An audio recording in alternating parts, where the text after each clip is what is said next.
What's up, guys? This is Tabletop Vibes, and we're taking a look at Flowers of the Philippines by Starfall Studios. Jason?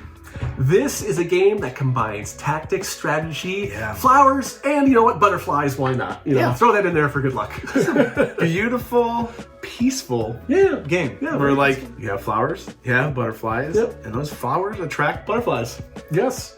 So yeah, in this game, you are building yourself a garden of many colors. Yes. So how the game's structured is you have a general area where there's going to be lots of pretty butterflies all floating around, waiting to do stuff. And you're going to be laying down your color combinations of gardens that contain flowers of their preferred color to attract them over to your wonderful menagerie of garden. Yes, exactly. And though you have 7 different colors that the butterflies come in, as well as the flowers. Yes. And some of those flower cards are dual flower cards with dual colors. Right, and these flowers are actually the flowers of the Philippines, so it's thematic.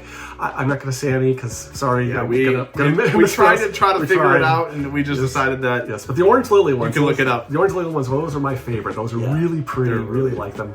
I like pretty lilies card anyway. too. Yeah. I like tiger lilies. Yeah, is that the difference? Yeah, lily is a lily, I think. I don't know. I just remember as a kid, we always had tiger lilies. Yeah. So, on this game, what you're going to do is you're going to start with a couple of cards in your hand, a couple of flower cards in your hand, and your goal is to lay down at least 3 cards to form your initial garden. Yes. And each of these cards is going to have little butterfly symbols on them that represents the power of the garden. Yeah. Once you do this, then you're attracting all the butterflies of that color. So, idea is you draw a card from the label. There's going to be 3 out. And you can draw one of those 3 that are face up, or you can draw one that is face down. And then you can decide to lay your cards. A little push your luck. Yep. You think that the card that is on top is the card you need, and or you don't want to do that, you can hate draft if you think that someone has been collecting too many of the one colors, like Jason was collecting yellows mysteriously. Yes, lots of yellows. Yes. For some reason, you know, and then I hate drafted some of them, took them in. So instead of having desert power, we have garden power. Right. So this is a combination of a race in terms of you want to get those gardens out quickly, because as you put them out, you're going to attract the butterflies. As new butterflies of that same color come out, you're going to attract more of them. Yep. On top of that, when you put them down, you're going to steal butterflies from your opponents because they like your garden better. Your garden's more powerful. If your garden, like Jason was just saying, if your garden is stronger than your opponent's garden, again, we're talking about garden power. Yep. You then attract their butterflies and all new butterflies. Right. But like I said, there's also strategy involved because you can build upon your gardens, which means if I have, a power 4 garden, Adam's got a power 5 garden, I can add to that garden on my turn, making a power 6 garden steal all of his butterflies. And you can play multiple colored gardens at once. So if you have, there's no hand limit. Yep. And so if I have 9 cards in my hand of 3 colors of red, purple, and blue, I can start 3 gardens and hope I can attract all those butterflies that are out in the flying around. Right, but you can't take too long because once you have all 7 colors out, you will attract all the butterflies that are in the center and the game is over.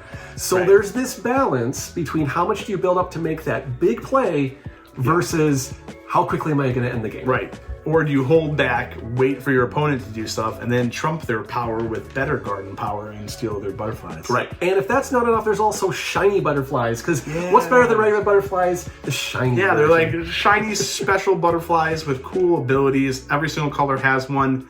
I think I used the green one. I used a bunch. It allows you. A lot of them have like ability to steal cards, draw new cards, and manipulate other butterflies. That's pretty much what they do. And I like the ones that steal because they actually go into a safe pile. Yeah. So once you take those stolen ones, then an opponent can't take those back. So those are locked. I was going to try to say what a butterfly sanctuary is, like the actual term, but I'm going to say butterfly sanctuary. Yeah. If you know the actual term, leave it in the comments. We'd like to know. There. It might just be a butterfly sanctuary, but I think I was at the zoo recently and I still don't remember what it was. But that's fine. Yeah. But and then you also have the wilds. The wild butterflies, because why not? Yeah, I mean, there's no, it'd be great to have those in nature. That'd be so cool to have, a butterfly of 7 different colors flying around. That'd be awesome.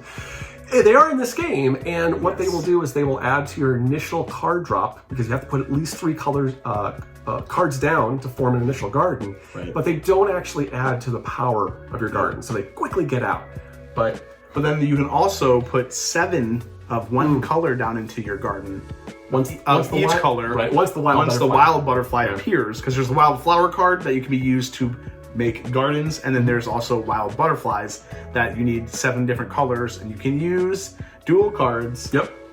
And they count as 2. That's right. Oh yeah, dual cards. You need to know that. That's the right. dual cards, you need to know that they count as 2, and it draws the rainbow butterfly. Yes, rainbow butterfly, and you get 4 butterflies when that happens. Yeah. Also, huge. the cards themselves, you have kind of your basic flowers, which have 2 of that butterfly color type. Yep. You have the split ones, which are 1 and 1, 2 different colors, and you have the super flowers, which I think there's 1 per in there, and that's 3 points in those cards. Yeah, and then there's also a little modifier where you can play them out. They're going to be shuffled into the deck. They give +2 wild power, 3, I think, and 4. Oh yes, you can add additional strength. I'm wondering where he's going with this. Yeah. Additional strength. It's the butterfly bloom cards. Yes. That's what it is. So when you have your garden out, you have these other cards that he says are +2, 3, and 4, and you can just add them on there. So somebody may think, oh, you only have 1 or 2 cards. You can only do 1 or 2 or 3 strength. Nope, here's a +4. Right. Bam. And you're adding more strength and to your garden, having the most garden strength. Right. So again, there's this balance between quickness versus strategy versus It bluffing. All comes together in a nice, wonderful package. And some take that. Yes. Because you can't just, if you're neighboring gardens and you think yours is more beautiful, you gotta show up and show out. That's right. You gotta show those butterflies who's better. So again, this is coming to Kickstarter very soon. So keep a lookout for that. Like, subscribe, comment. We'll have a link up in the top over Jason's head to click for the Kickstarter link. As well, let us know what your favorite flower is. Again, I guess both of ours is the tiger lily. Yeah, that's really pretty. It's really cool. There is also the Jerusalem tulip, which is a real thing. Yep. And it's super rare, which I just think is cool. And it was in a movie called Meet the Parents. Cool. That's my fun fact of the day. We're Tabletop Vibes. As always, thanks for watching, and we'll check you next time.